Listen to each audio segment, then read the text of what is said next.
Empezamos con don Pedro Michelena. Don Pedro es licenciado en Ciencias Económicas por la Universidad de Bilbao y MBA por la Syracuse University, a la cual accedió como becario Fulbright. Desarrolló su carrera profesional en BBVA, donde trabajó durante más de 10 años como responsable del Departamento de Financiaciones Estructuradas y Proyectos, fundador del mismo, además de ejercer diferentes responsabilidades en los departamentos de Corporate Finance, Tesorería y Riesgos. Actualmente es socio de la gestora de capital riesgo QEP y presidente del foro PPP, en cuya condición nos acompaña hoy.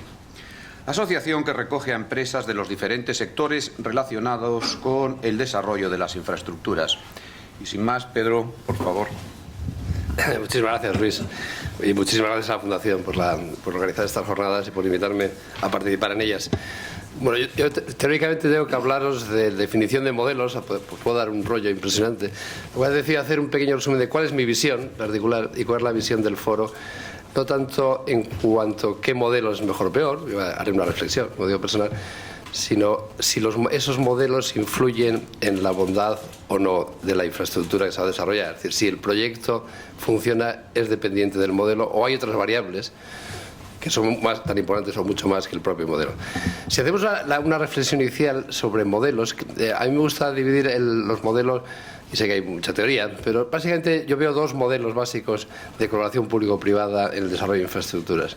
Uno sería el modelo, podemos llamarlo español, que es sea francés-español, español-francés, que es el modelo concesional, con desarrollo viene ya de edad media, un modelo que ha funcionado y que se ha desarrollado y que tenéis todas las empresas que estáis aquí enorme experiencia en su desarrollo.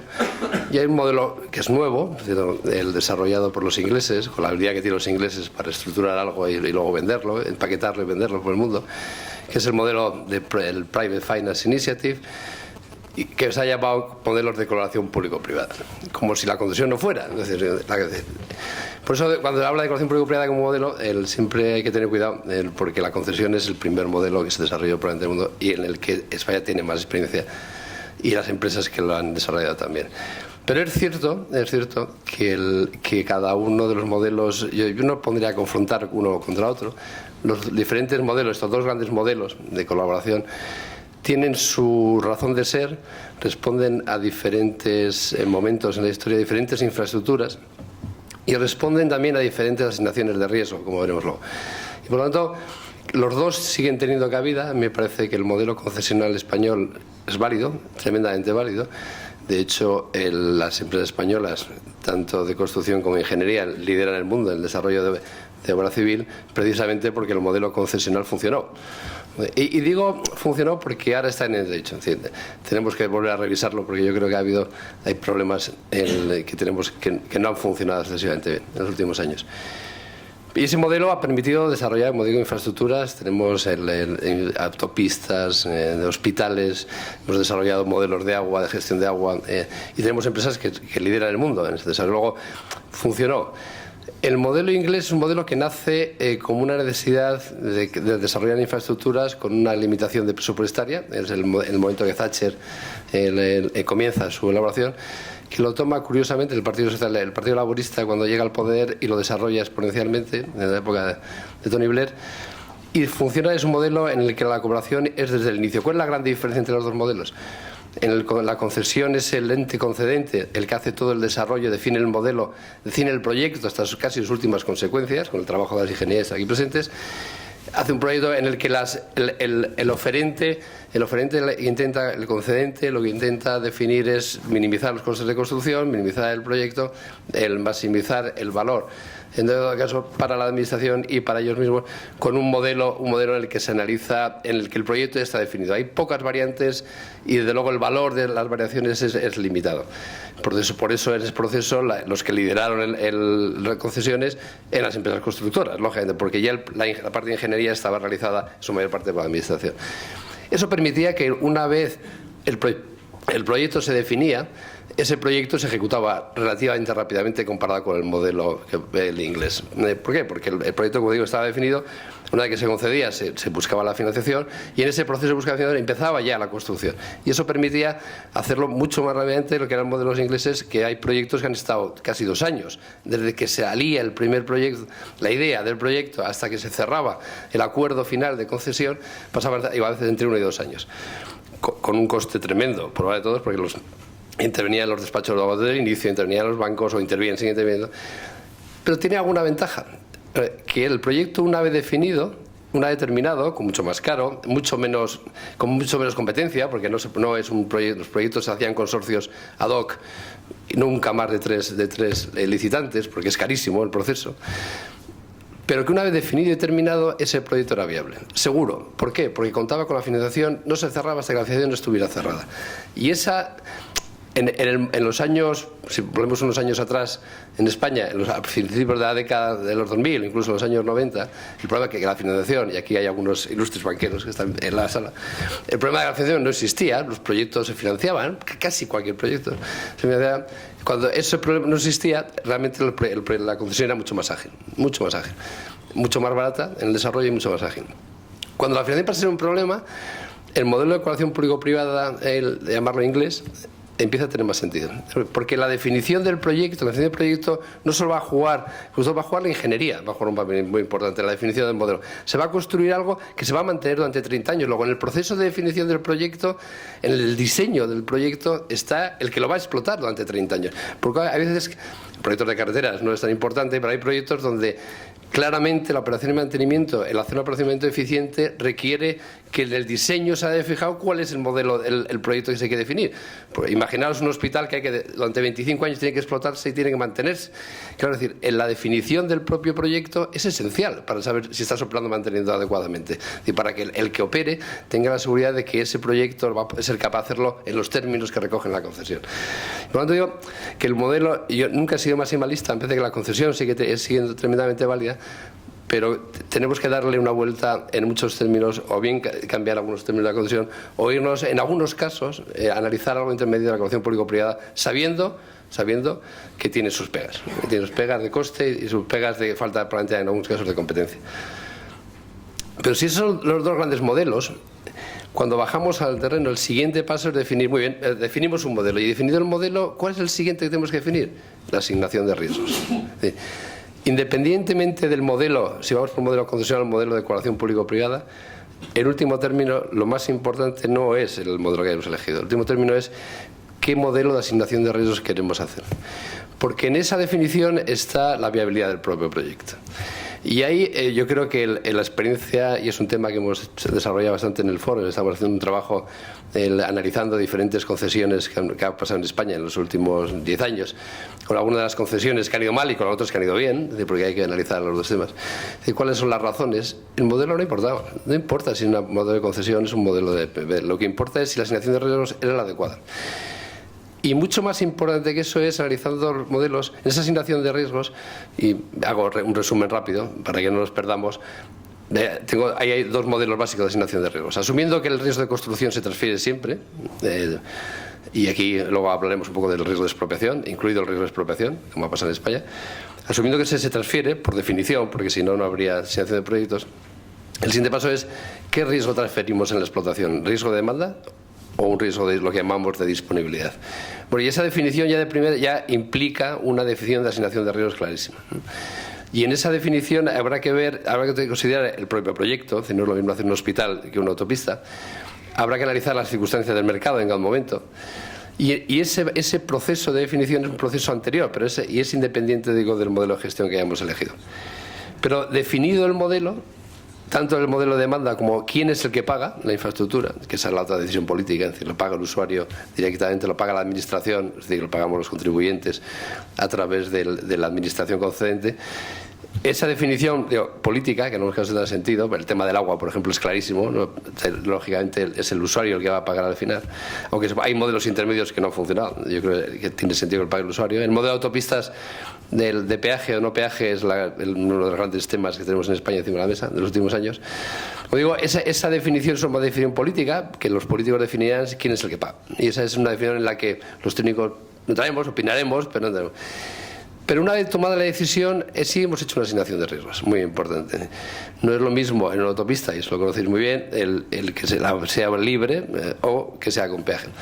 ¿Por qué? Porque una de las variables esenciales en el análisis de tráfico es el valor del tiempo, y el valor del tiempo es la variable siempre más difícil de valorar. Cuando se hicieron las radiales, me tocó financiar las radiales cuando estaba en el BBVA.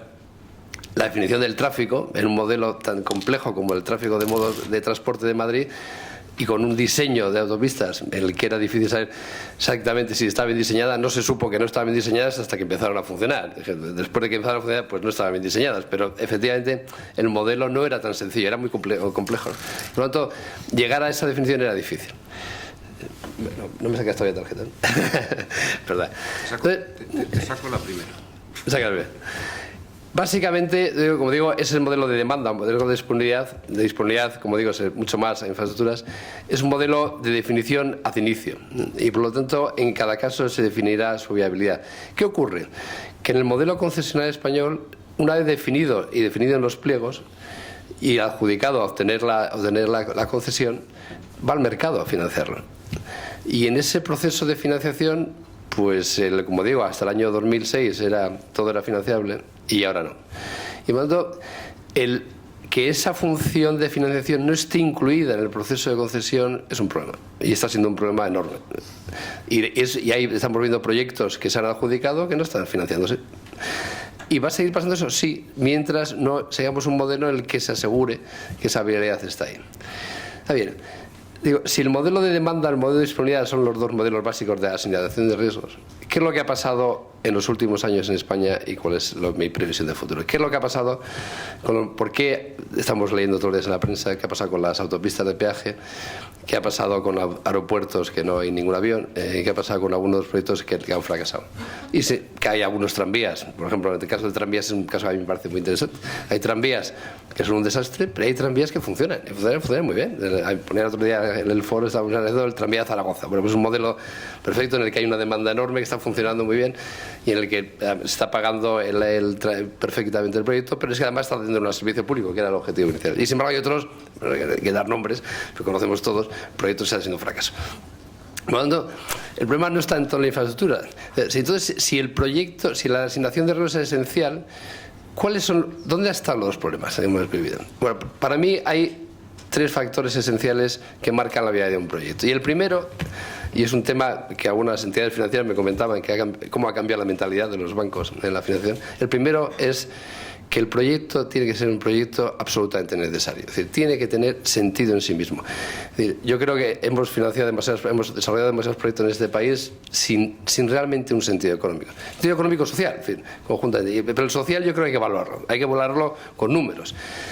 Tenemos que ir obligatoriamente a un modelo como el inglés, ahí sí que nos han sacado ventaja, que es el value for money. Es decir, vamos a ver cuánto cuesta un proyecto en función del servicio que da. Y valoraremos la parte económica del servicio y valoraremos la parte social, pero la valoraremos.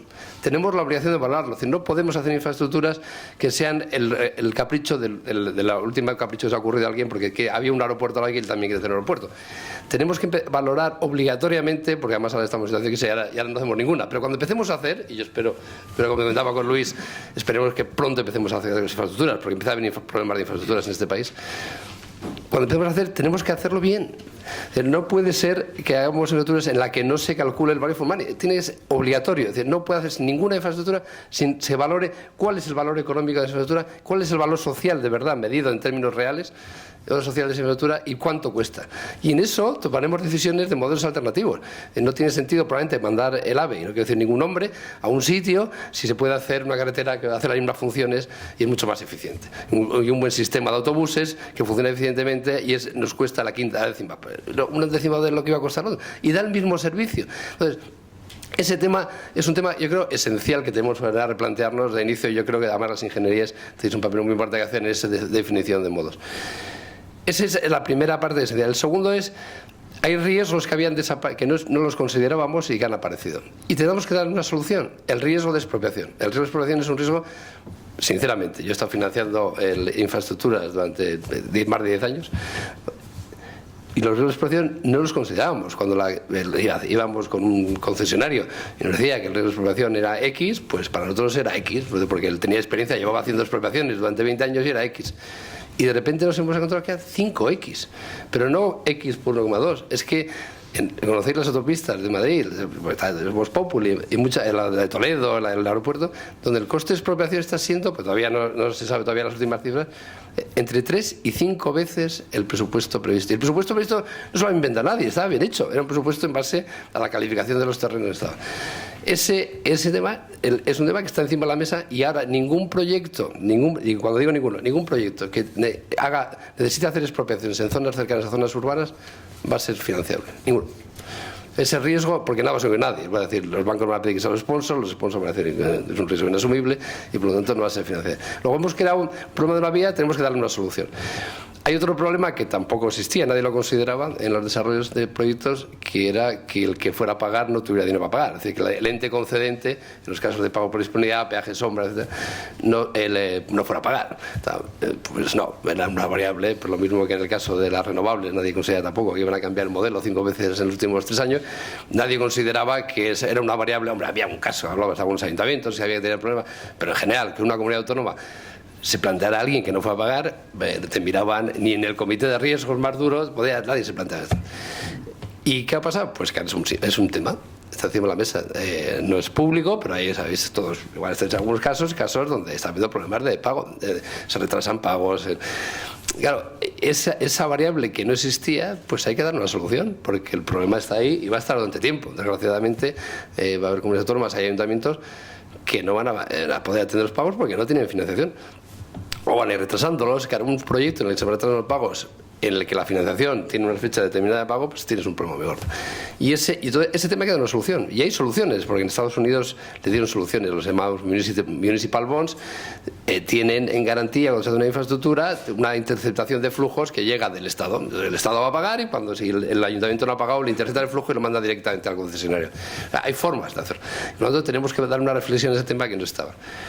Y finalmente, como reflexión, los proyectos que han funcionado bien, porque hay muchos proyectos que han funcionado mal. Funcionado bien es cuando realmente la colaboración público-privada ha sido efectiva desde el inicio ante todo el proceso. Es decir, cuando el proyecto tenía sentido, cuando los usuarios entienden que ese proyecto añade valor y por lo tanto están dispuestos a sufragar una parte de su coste.